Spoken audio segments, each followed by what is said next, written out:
Hello and welcome back to the Precision Personal Training Podcast. This is episode number 57, and today's episode is a solo episode, and I'm going to be going into a topic that I think everyone needs to hear and be aware of.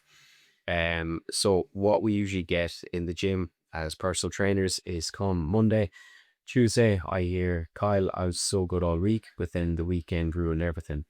And maybe you've said this yourself in the past, and it's a case where you nail breakfast, lunch, dinner, Monday to Friday. You get 3 to 4 gym sessions in during the week. You hit your protein. You drink plenty of water. Then Friday evening comes around. There's takeaway, few drinks in the nice weather, family barbecue, Earth Day, a meal out. And before you know it, it's Monday morning. You're standing on the weighing scales if you decide to do, and you're convinced you've undone all your hard work. But here's what I want to challenge you on today. Did the weekend actually ruin your progress, or was it simply a lack of planning? Because those are two completely different things. By the end of this episode, I want you to understand three things. Firstly, what fat loss actually is and what it entails. Because if you don't understand what you're trying to do, then you can't wrap your head around it. Secondly, why people tend to overestimate the damage they've done at the weekend or what the weekend can do. And thirdly, how planning, not motivation, is the biggest predictor of long-term success. So again, the reason why we do the podcast is long form content. I try to avoid short form because these issues are very complex, and it's not just a simple quick fix, yes or no. I want you to get an understanding for what it actually is to lose fat and what your body is doing during that as well. It was like the episode with Tom Coleman about sleep. Once you understand sleep and understand the reason why we need to improve our sleep, it makes your decision making a lot easier. So let's start with the basics, because I think understanding what fat loss is instantly removes a huge amount of stress. Fat loss isn't determined whether you eat pizza. It isn't determined whether you have a takeaway. It isn't determined whether you have chocolate. Fat loss is determined by one thing, and I'm sorry to tell you, but I think you know this already: a calorie deficit. That simply means over time, your body is using more energy than what you're taking through in food and drink.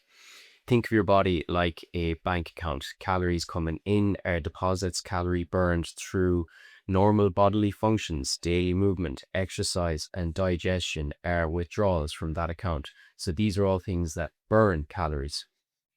If more leaves the account than what enters it over time, the body has to make up the difference. One of the places it gets energy from is stored body fat. That's fat loss. Notice I said over time, not one meal, not one evening, not one Saturday. People massively overestimate how much one meal changes their body. Yes, you absolutely can overeat.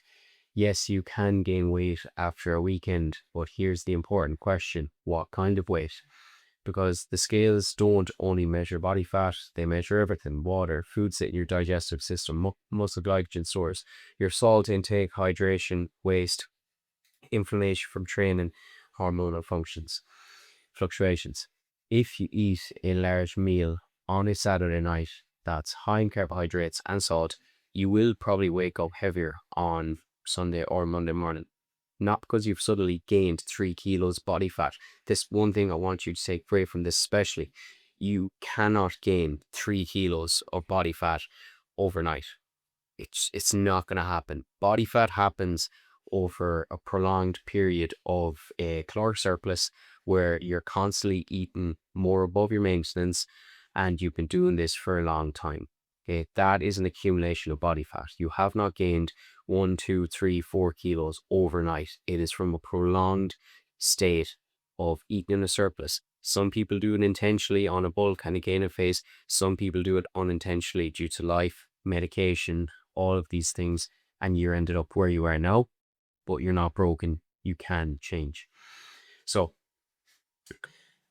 looking here, just some notes on this. Your body's holding on to a lot more water because of the higher carbohydrate and salt meal. Carbohydrates are stored in the muscles as glycogen. Every gram of glycogen stored pulls several grams of water with it. Salty foods increase your water retention. You've also simply got more food sitting inside your digestive system waiting to be processed. That's normal. It's not failure. It's not you're doing anything wrong. It's simply physiology. This is why weighing yourself on a Monday morning after the weekend and panicking makes no sense. This is where we get clients to take a breather, we reflect on the weekend, and then we try just bring some clarity to that Monday morning weigh-in. And at the end of the day as well, we all know, if you've been following the podcast, if you've been following me on social media, listen to me online, or you're one of my clients, you're blessed to be one of the clients. You know that you cannot just rely on one weigh-in, especially after the weekend, where you might have just taken the reins off a bit. The week is still so young. You still have Monday to Sunday there to be able to pull that back. So you're reacting emotionally to a number that doesn't tell the full story. If you return to a normal routine, you get your protein in, you drink plenty of water, you get back training consistently again, and a lot of that temporary weight would settle over the next few days. This is why I encourage clients to look at trends, and this is why we look at weekly averages. So instead of you relying on daily fluctuations, okay, let's say now it's currently Wednesday, 22nd of July. This podcast actually won't be out, I'd say, for another 3 weeks, or 2 weeks, because I have another 2 or 3 episodes well before this. But let's just say you weigh yourself every day, and instead of weighing yourself every day and just relying on that, you weigh yourself every day, but you wait until your weekly average. This is the problem with a lot of people, is they want progress now. They want it now. What they want it now. Like, let's say, an analogy I used before is, if I gave you the keys to a Starbucks franchise, you'd lose it within a week, because let's say you've gone from let's say you work a 9 to 5, normal, regular Joe Soap, you show up to work, I give you the keys to a Starbucks franchise, you would not be able to manage that, and it would go tits up. It's the same where, if I gave you your ideal weight right now, if I click my fingers and I was like, here, there you go. You were 90 kilos, you're now 70 kilos within a day, let's say, you would lose that. You wouldn't be able to maintain that body weight, because it's all about who you learn about who you are and what works for you, and the process of fat loss. At the end, trust me, I'm someone who's lost 34 kilos in 1 year. I've lost another 14 kilos this year. Like, if you think about it, in the last 2 years, I've lost nearly 50 kg at different periods. Like, the end result is grand, but it's like the habits you pick up along the way, the way you carry yourself through it.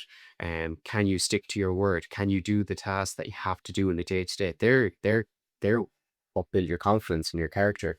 That's the stuff that you should be looking out for, not thinking, okay, the end result, the end weigh-in, seeing your body change, clothes fitting better, going into a dressing room and not feeling guilty, actually coming out there confident, instead of leaving a pile of clothes in the corner to be put back on the shelf. You're now taking those clothes and you're going up buying them. You've worked hard to earn your few pound, and now you're treating yourself by buying clothes that fit you.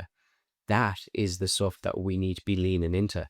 That's what's going to make you keep the body weight that you want to get to, not just clicking your fingers and getting that instantly. Because the thing is, you need to give it time. And this is where I'm coming back to the weekly average weigh-ins. And this is why we make decisions based off average weigh-ins. Take it if you're a lady and your time a month kicks in, and let's say for 2 weeks the month, you can actually truly weigh yourself and get an accurate reading on that weighing scale. Because the other 2 weeks, maybe you start to bloat more in the lead into your period, and then when obviously you're on your period, you could use your appetite, you're not eating your normal amount of calories, or you could want a bit more chocolate later at night, so now you're eating later at night, so that's going to affect your weight. All these things have to be considered, and this is why I tell everyone, weigh yourself every day, but we have to recognize that it is a tool, and this is why the weekly averages are great, because we can zoom out. That's what I try to get a lot of clients to do, is just zoom out in their fitness journey, take a breather, and realize that, okay, I don't need to panic here at this weight going up. I know it's just a number. I know it's only just data for the time being. Like, let's say now, last night, give you real example from me. So I weighed in at 85.5 yesterday. Physique looks the leanest and best in 2 years. I'm very proud to say that, and I can say that in my chest because um, from January I went from 98 to 85, and I was banking this morning on being 84.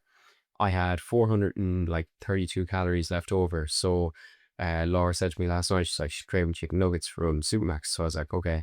And I was like, ooh, I have calories left over. I'm going to get 3 tenders.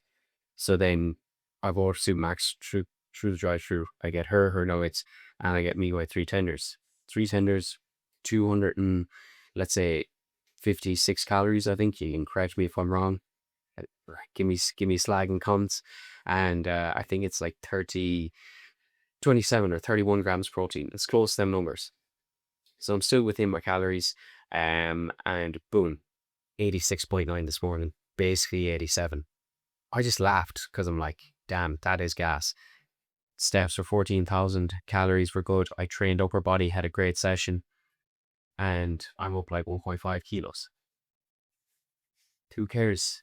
Joe, I know that will be down over the next few days. So this is what I mean. Weekly averages. Change your mindset, change your plan. If you're focused on daily fluctuations, get rid of that. Stop it. Weekly averages. Look at what you're losing in a month. And again, you don't want to lose too much weight too soon because we don't want you to eat into your muscle tissue as well. Okay. So give yourself time for starters and zoom out. Make sure you're doing weekly averages. So next topic of this is going into why the weekends actually feel so hard. So look, one weekend doesn't automatically destroys your progress. Then why do weekends feel so difficult or feel like they have such a lasting impact? It's because I feel like they remove your structure. Monday to Friday, most people have routines. The alarm goes off, they go to work, lunch is predictable, the gym happens after work, meals are fairly repetitive. Whether people realize or not, routine is doing a lot of our heavy lifting. And even Tom Coleman said this about our circadian rhythm. Our bodies love routine, but like we have a sleep circadian rhythm, but every system in our body has a circadian rhythm.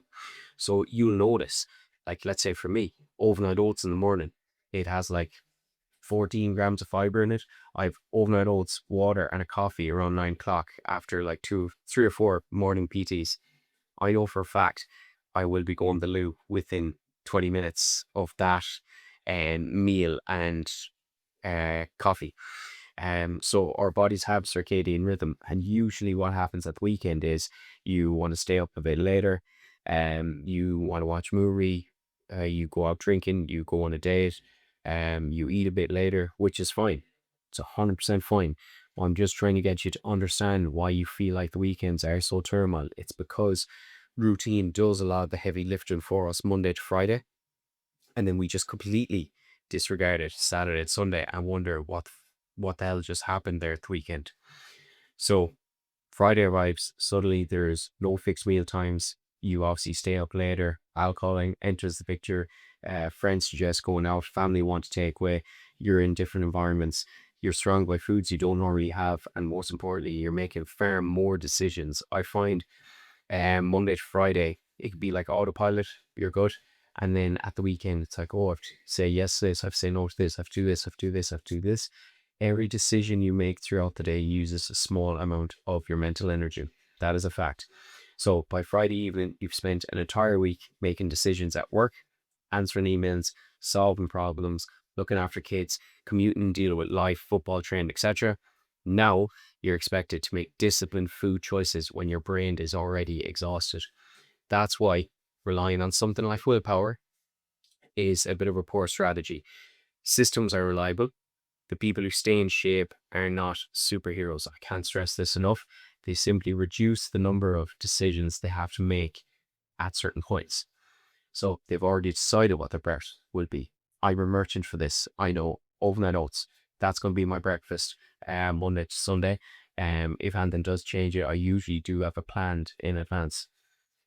They've already booked their gym session or they know what they're doing at the weekend exercise wise. So like that now, Laura will text me during the week, be like, all right, we doing a sauna at like that. I'm like, yeah, we'll train first in the morning. then we'll go grab a coffee, then we'll go to the sauna. And like, look, some people listen to that might think, Jesus Christ, that's very robotic. But again, I can control what I can control. First thing in the morning, eat the frog, get everything done. Then later in the day, if we want to eat out or get a takeaway or have a treat, that could be done later in the day because I have all the other harder stuff done first thing in the morning. So this where I always would recommend get up, eat the frog, get your stuff done early in the morning. I know it can be hard with kids, but like I train some absolute badasses, men and women, mom and dads, and they will get up early, train like a lot of the girls in the class on the Saturday that come into us around 8:15. They come in, their kids are asleep in bed, and they come in, train 45 minutes, home, kids sorted, breakfast get cooked, boom, boom, boom. It's just like tick, tick, tick. And that's the way you have to look at it. You're like, I have to tick a certain few boxes, which can make me be a better person then throughout the day for these people around me.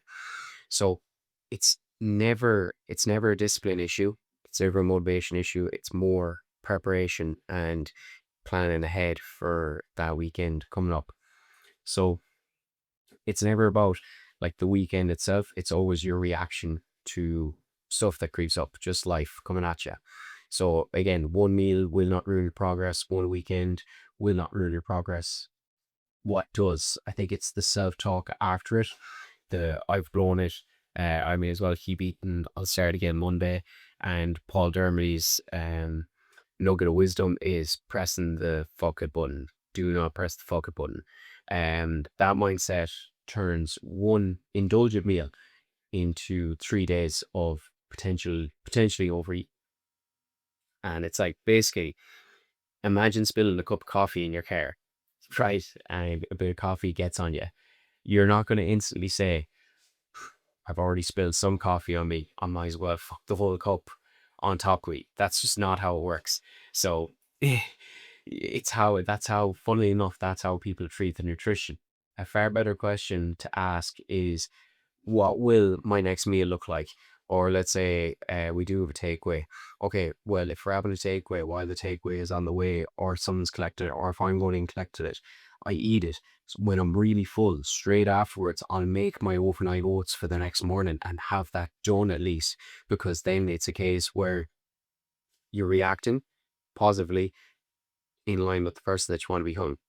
And this is just on the topic of fat loss.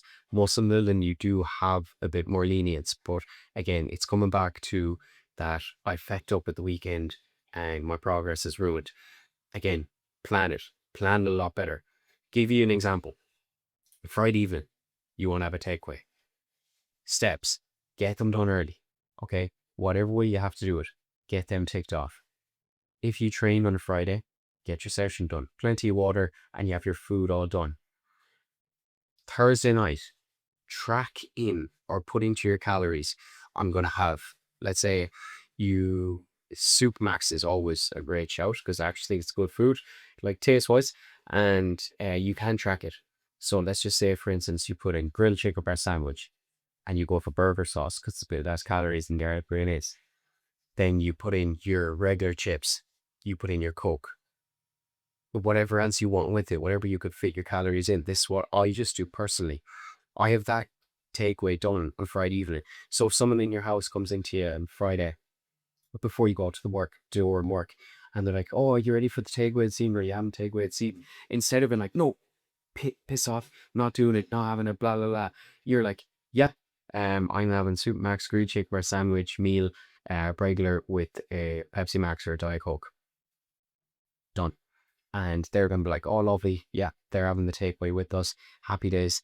You won't get any grief. You won't get anyone badgering you saying, "Oh, you should do this, this, and this," or "That's not healthy." You're done. You're sorted. And so again, it comes down to planning and then your reaction. So most importantly, if there's one thing I want you to remember, fat loss is never about being perfect. It's just about being consistent over time. I don't care how boring that sounds, or how much you don't want to hear that, but it is the truth. I have not been perfect the last, whatever, 6 months of dieting to lose 13, 14 kilos. I had a trip in Malta where me and Laura ate well, had drinks, treats. There's weekends where I've had takeaways, stuff like that. It's just all about your consistency over time. And the people who succeed do not have perfect weekends. They simply have a plan before the weekend even begins. They know how to get back on track quickly when life doesn't go exactly as expected. So it's prepared, fit. What is it? Fit, prepared, fit. If the goal is fat loss, if your goal is a fat loss, you're listening to this, clock out. You don't have to worry about it. This is for the people that feel like the weekends ruin the progress. If you don't plan, if you don't prepare, fail or be prepared to be upset with yourself come Monday.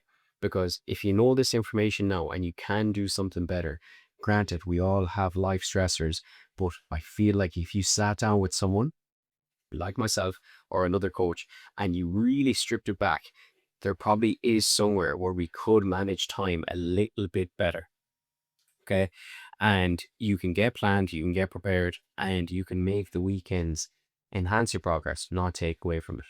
So before the weekend starts, take 10 minutes. Even today's Wednesday, whenever this podcast goes out, usually they roll out Wednesday. Book your training sessions in if you have to. Get onto your partner, put it in the calendar, join calendar or whatever. Book it in the gym, and just say, look, this is where I'm going to the gym. Do it earlier. If they're like, no, like the kids be awake, it's hard, blah blah blah. Get up earlier. Gyms can open early. Like let's say Carl HQ, I'd imagine like 7 or 8 in the morning on weekends. I know the warehouse and more. I think it's like maybe 5, 6, 7, 8 o'clock. Get in, get it done early, get it out of the way. Prioritize some protein, especially at breakfast, because it's the first meal of the day, and it's usually what you can control the most. Get your steps in, half an hour, 40-minute walk. Most importantly, stop judging your whole journey off one weekend or one meal.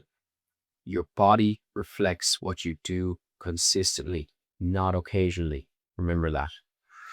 So, nice short little episode going through how weekends shouldn't ruin your progress.